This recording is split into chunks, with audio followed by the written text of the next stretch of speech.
مفيش أجمل من يومين تقضيهم في القاهرة، خصوصا لو انت مش من القاهرة نفسها أو جاي من أي بلد من برا. هقول لكم على فنادق في أجمل أماكن في القاهرة، فنادق وسط البلد. وكمان هتكلم برضو عن فنادق عند الأهرامات والمتحف المصري، بس ده في فيديو تاني إن شاء الله. فكملوا معايا الفيديو الآخر علشان تعرفوا ايه هي الفنادق دي.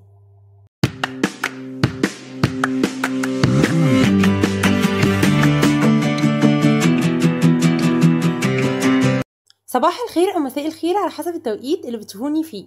النهارده هنتكلم عن فنادق في وسط البلد.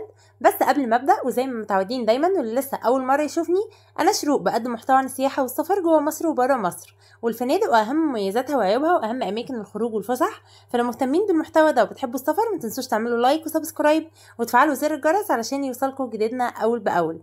ولو عندكم اي سؤال او اي استفسار عن اي مكان، سيبولي تعليقاتكم وانا هرد عليكم. ويلا بينا نبدا.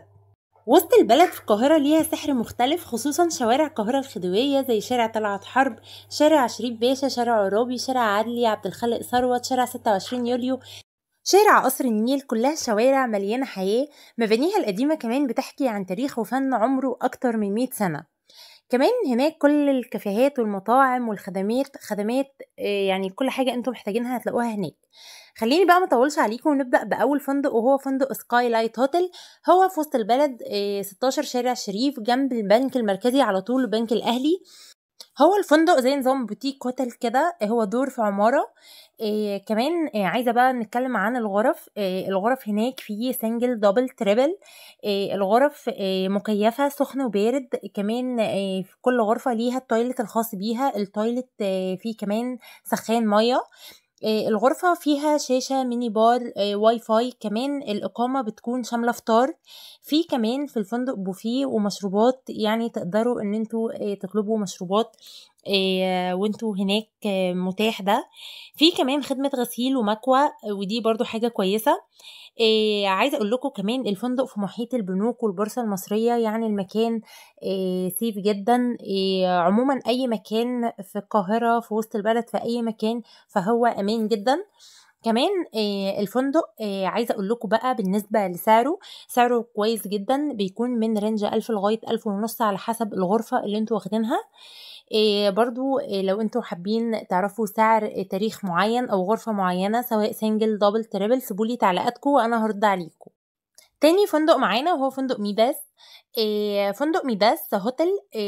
هو برضو بوتيك هوتل. بيكون واخد دور في عمارة. هو في شارع طلعت حرب في وسط البلد، أشهر شوارع وسط البلد، قصاد الأمريكيين على طول. طبعا قريب من كل الخدمات، قريب كمان من مترو جمال عبد الناصر، قريب طبعا من أماكن كتير جدا تقدروا تزوروها زي المتحف المصري، الحسين، الأزهر، ميدان التحرير، ممشى أهل مصر، برج القاهرة. طبعا هو أو الفندق الأول اللي أنا قلته. كل فنادق وسط البلد قريبة من الأماكن دي. الفندق بيكون في الدور الخامس. كمان طبعا متاح هناك غرف سنجل، غرف دبل تريبل رباعي، في كمان سويتات. ففي متاح كل حاجة. الأسعار بتبدأ فيه من 600 ل 2100 على حسب نوع الغرفة اللي انتوا هتحتاجوها. طبعا في الغرف السنجل في غرف مش مكيفة وفي غرف مكيفة. الغرف اللي مش مكيفة فيها برضو تويلت خاص بيها، شاشة، واي فاي، مروحة. اللي هي مش مكيفة بيكون فيها مروحة. الغرف المكيفة بيكون فيها برضو تويلت، شاشة، انترنت، فيها طبعا كمان ميني بار، علشان دي بتكون زيادة عن الغرفة التانية. بالنسبة للغرف برضو التريبل والرباعي والسويتات مكيفة برضو، في منها مكيفة وفي مروحة. كمان كل غرفة فيهم فيها تويلت خاص بيها، في واي فاي في كل مكان. بالنسبة للسويتات بتكون عبارة عن غرفتين. كل غرفة الغرفتين بينهم باب داخلي. في غرفة فيها 3 سراير سنجل، وغرفة فيها سرير كبير كانج بيد، وسرير وسط. فكل الغرف بتكون مجهزة من كل حاجة، تويلت، شاشة مكيفة، فيها ميني بار، بتكون فيها كل حاجة انتوا هتحتاجوها. كل الفنادق دي بتكون اغلبها بالفطار. حتى لو مفيش فطار، فطبعا انتوا عايزة اقول لكم انتوا قريبين من كل حاجة. كده برضو يعتبر انا قلت كل حاجة عن فندق ميداس. لو انتوا حابين تسألوا بقى عن اي حاجة، فسيبولي برضو تعليقاتكم وانا هرد عليكم. طيب تالت فندق بقى هنتكلم عنه، وهو اخر فندق في الفيديو بتاعنا النهارده، وبرده من اجمل الفنادق اللي ممكن تنزلوا فيها، وهو فندق بالاس كورت. برضو بيكون في شارع طلعت حرب، من اجمل الشوارع في وسط البلد، في مكان مميز جدا قدام حلواني العبد على طول. طبعا حلواني العبد ما ينفعش يكون حد في وسط البلد وما يعديش طبعا يجيب منه ايس كريم او مخبوزات او حلويات. طبعا العبد مشهور، لازم تجربوه. كمان هو في نفس الشارع اللي فيه كشري ابو طارق، وكمان جنب سينما راديو. بالنسبة للفندق ده متاح فيه غرف سنجل دبل تريبل عائلية. بيكون الفندق ده او اللي هو بوتيك هوتيل في الدور الرابع، وفي اسانسير. طبعا انتوا مجرد اصلا ما بتدخلوا العماير دي بتحسوا ان انتوا دخلتوا في قلة الزمن كده ورحتوا لزمن تاني، خصوصا بشكل المباني بالاسانسير اللي انتوا هتدخلوه. كل حاجة بجد هترجعكوا لزمن فات. الغرف بقى، بالنسبة للغرف كلها بيكون طبعا فيها تويلت خاص بيها، فيها تكييف ساخن وبارد، فيها شاشة وميني بار، ترابيزة وكراسي. الغرف بيكون فيها يا شباك يا بلكونة. كمان في دولاب وتسريحة وواي فاي. بالنسبة للجراشات او باركينج، لو انتوا معاكوا عربية فبيكون في اكتر من جراج قدام الفندق تقدروا ان انتوا تسيبوا العربية فيه. في بقى خدمة تنظيف بشكل دايم، في كمان خدمة الغسيل والمكوى، في كمان خدمات توصيل للمطار لو انتوا جايين من بره مصر. كمان الفندق بينظم رحلات داخلية جوه القاهرة للأماكن الأثرية هناك، الأماكن السياحية زي الأهرامات، المتحف، برج القاهرة، أماكن كتير قوي تقدروا ان انتوا تزوروها.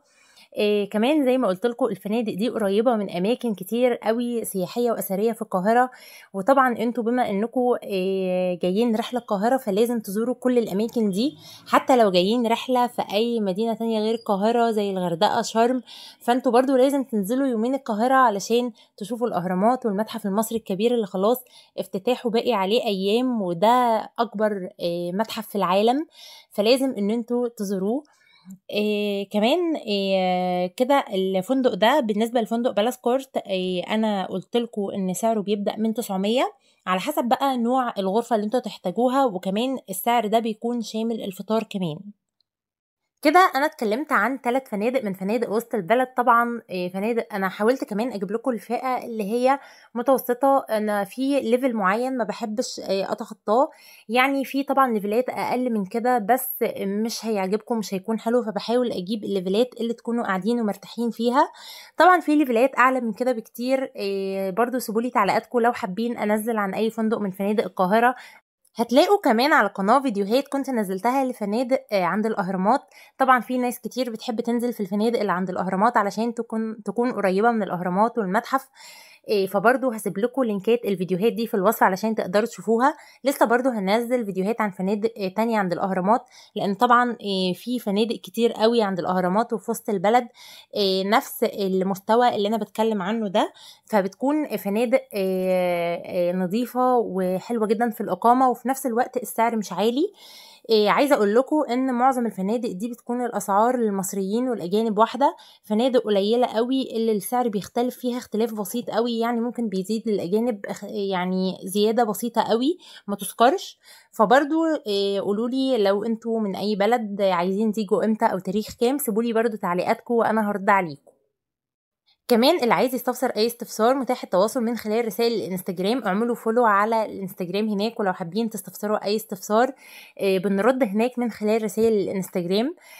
وفي الاخر عايزه اقول لكم ان احنا عندنا في قناه فكره وسفريه بتكلم فيها عن السياحه والسفر، سواء سياحه داخليه او خارجيه، وافضل الرحلات اللي ممكن تعملوها في مصر سواء بحر ابيض او بحر احمر، وترشيحات الفنادق وافضل الرحلات واماكن الخروج والفسح. فلو مهتمين بالمحتوى ده وبتحبوا السفر ما تنسوش تعملوا لايك وسبسكرايب وتفعلوا زر الجرس علشان يوصلكم جديدنا اول باول، ويهمني جدا ان اعرف رايكم في الكومنتس. وباي باي.